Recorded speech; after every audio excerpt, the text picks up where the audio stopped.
Welcome to the deep dive. We cut through the noise, get straight to the insights that, well, that really matter. We know your time is valuable. Exactly. So we've done the homework, sifted through the sources, and we're here to share the key takeaways with you. Okay, let's unpack this. Let's do it. Today, we're diving into a financial tool that's popping up more and more for renters. It's called the FlexRent app. Mm-hmm. Seeing a lot about it. Yeah, think of it as a potential solution for managing that big monthly rent check, especially if your income isn't, perfectly regular. Which is a lot of people these days. Totally. Our main source for this deep dive is a really solid, unbiased review from the Bytes Media YouTube channel. Right. The FlexRent app review 2025 pros and cons, honest and unbiased video. You did a good job laying it out. They really did. So our mission today, simple. We want to boil it down for you. What is FlexRent? What are the upsides? And the downsides too, of course, the catches. Absolutely. So you can figure out pretty quickly if it's something even worth considering for your own financial toolkit. Sounds good. Sounds perfect. Let's start at the beginning. Okay. So the basic problem Flex is trying to solve. It's that huge rent payment, right? Hits your account all at once, beginning of the month. Yeah, the lump sum dread. Exactly. I remember this one month, my car insurance, car payment, and rent all landed within like 3 days. Felt impossible. Oof. Yeah, that's stressful. So this issue Flex tackles. Mm. It's super relatable, isn't it? It's really about trying to ease that immediate cash crunch. It absolutely is. And, the way Flex does it is pretty clever. How does it work? Exactly. Well, instead of you paying the full whack to your landlord up front, Right. you pay just a part of it to Flex. Then, and this is the key bit, Flex gives you a sort of revolving credit line. Okay, like a credit account just for rent? Kind of, yeah. Yes. Specifically for rent. They use that to cover the rest of the payment. So Flex steps in, pays your landlord the full amount on time. So the landlord's happy. They get paid reliably. Exactly. Landlord gets their money consistently. Then you, the tenant, you pay Flex back later in the month. On a more flexible schedule, presumably. That's the idea. More flexible, hopefully fits your budget better. The whole point, like Bytes Media highlighted, is to cut down on that rent stress. Make it easier to pay on time. Precisely. Which helps everyone, really. Landlord, tenant, Yeah. keeps things smooth. Okay, so that immediate relief, spreading the payment out, that's clear. But what else? Where does FlexRent really, stand out? What were the big features Bytes Media pointed to? Well, beyond just splitting the payment, there are a few key benefits they outlined. Okay. First one, and this is often a big draw, potential credit building. Right. How does that work? So the on-time payments you make through Flex, Mm. they may get reported to TransUnion. One of the big credit bureaus. Exactly. So if you're paying consistently, over time, this could potentially help you build a positive credit history, which is always valuable. Definitely. What else? Then there's the payment flexibility itself. The app offers different repayment schedules. Yeah. You get that credit line access just for rent. Mm. And you can usually reschedule the payment or pay early if you need to. It's meant to adapt more to your cash flow, not just a fixed date. Okay. Adapts to your income rhythm. Makes sense. And another angle, maybe less obvious, is landlord assurance. How so? Because Flex sends the full payment directly to the landlord, on time, every time. Well, assuming you're set up correctly. Right. It means the landlord isn't chasing partial payments or waiting. They get consistency. Which indirectly helps the tenant, right? Good relationship, clean rental history. Exactly. It fosters that stability. And fundamentally, the whole service aims to improve on-time payments just by making it less of a financial hurdle each month. Got it. And what about using the app itself? Customer service. Yeah, the Bytes Media review mentioned generally responsive customer support Yeah. and said the app interface was pretty straightforward for managing payments and seeing your credit line info. So it sounds like the reviewer's actual experience lined up with these benefits. They found it helpful. Oh, absolutely. They described FlexRent as a genuine relief, especially because they had a biweekly or irregular income schedule. That makes perfect sense then. Yeah, splitting the rent apparently relieved a lot of the financial pressure. Yeah. Made budgeting easier, they said. And they liked that Flex paid the landlord directly. Loved it. Took away the worry about, late payments messing up their rental record. And the credit building, was that a big factor for them? They called it a nice bonus, something that helped build their credit profile over time. And yeah, they found the app straightforward to use. Okay, but let me push back a bit here. That credit building sounds good, but is Flex the best way to build credit? Or just a way? especially thinking about the costs involved, which I know we'll get to. That's a really important distinction to make. The review highlighted that it can build credit, which is true, but it didn't really compare it directly to, say, getting a secured credit card or other credit-building loans, or even just paying all your other bills consistently on time. Which might not have that monthly fee attached. Exactly.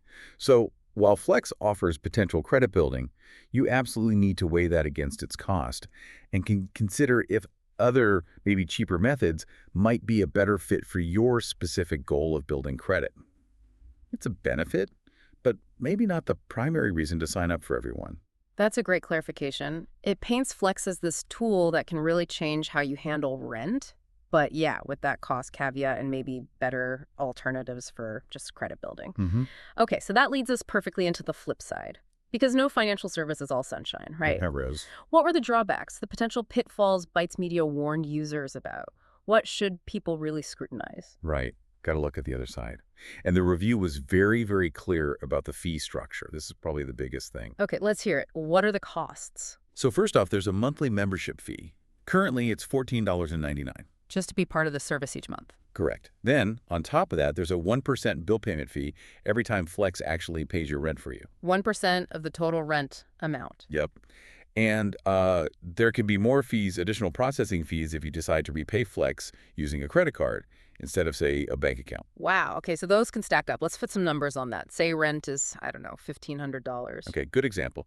So you've got the $14.99 monthly fee plus 1% of $1,500, which is $15. So that's almost $30 extra every single month. Exactly. Nearly $30 a month, which is effectively like paying, what, an extra 2% on your rent, just for the convenience of splitting it. Over a year, that's nearly $360. Right. It adds up. And that's where the review really pushes you to think, is that convenience, that flexibility, worth $360 a year to you? That's the crucial question. Could that $30 a month be better put towards, say, building up an emergency fund, which could offer similar peace of mind for handling unexpected bunks, but without that recurring cost? So the review basically said the convenience comes at a price. Precisely. And that cost burden is on tenants. It's not insignificant. That framing is really powerful. It's not just a fee, it's a recurring cost that scales with your rent. Okay, so the fees are substantial. What else? Any other hurdles? Yep, couple of other key things. There are credit requirements. Ah, so it's not automatic. No. You have to apply, and Flex does a credit assessment. They need to approve you, and that determines your credit limit too. Which means not everyone gets in. Right. Not everyone qualifies. It explicitly excludes some renters who might actually benefit most from the payment flexibility, but maybe don't meet the initial credit criteria. Okay, that's a big accessibility issue. Anything else? Complexity. Yeah, the reviewer mentioned feeling the fee structure was a bit confusing at first. I can see that with the different components. And they suggested some users might find the app interface complex at the start, especially with fees varying depending on how you repay. And finally, just the adjustment period. Just switching your whole rent payment routine. Moving from the traditional way to using Flex, it requires some adjustment. You need to understand the system, track the split payments, integrate it into your budgeting. It's not just download and forget. Needs a conscious effort to manage it properly. Definitely. Okay, so it really boils down to this trade-off, doesn't it? Peace of mind, maybe some credit building potential, versus those recurring fees, the percentage cut, the fact you might not even qualify. Yeah. How do you even start to weigh that for your own life? Bytes Media must have touched on that. Did they give any clues about who it's definitely not for? They framed it as, look, the convenience is real, but it's a premium offering. Okay. So if you're already living really close to the edge, paycheck to paycheck, right, where every single dollar counts, adding that extra $15, $20, $30 a month in fees could actually increase your financial stress, not reduce it. It could make things tighter. Counterintuitive almost. Yeah. They sort of implied that if you have a stable income, maybe a decent emergency fund already built up, or you're actively saving towards one, then the value proposition of Flex might shrink. It might. Yeah. That break-even point, where the flexibility is truly worth the cost, it really depends on your income stability, right? And what other options you have. Like, do you already have access to low-cost credit?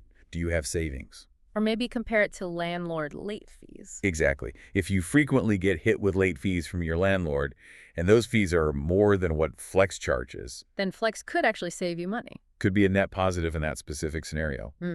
But if you rarely pay late, or your landlord doesn't charge hefty fees, then Flex just becomes an added monthly expense you need to justify very carefully. That's super helpful context. Okay, so connecting this to the bigger picture, FlexRent seems to offer this distinct, flexible path for managing rent.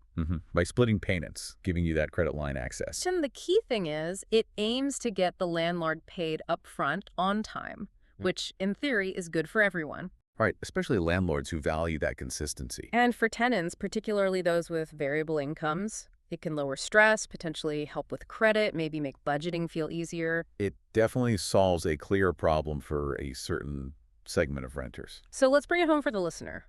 What does this all mean for you, thinking about whether to try Flex? Well, based on this deep dive, drawing heavily from that Bytes media review, Yeah. it seems pretty clear that because of those fees, the monthly one, the percentage one, and the credit requirements to even get approved. It's not for everyone. Right.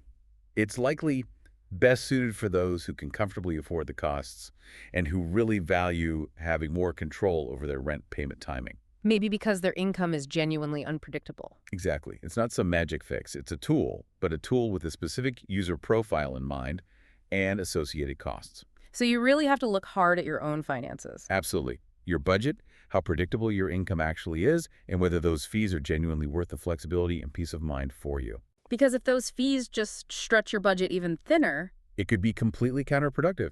You have to be honest with yourself about the cost versus the benefit in your specific situation. okay. So this deep dive, it really boils down to that core trade-off, doesn't it? You get clear flexibility, maybe a credit boost, Undeniable benefits for some. but set against those recurring costs and the fact that not everyone can even get access. It's a modern solution for sure, but one requiring real thought. You need to understand if you're paying for genuine needed convenience, or if that convenience is costing more than you realize. Well put. And, it makes you think, as financial tech keeps evolving so fast, Yeah. what's next? What future solutions might pop up to help renters manage payments? Maybe ones that are more accessible or don't have all these layered fees we talked about today. Interesting thought. How might innovations in this whole rental payment space change things for everyone down the line? Could we see more equitable, less costly options emerge?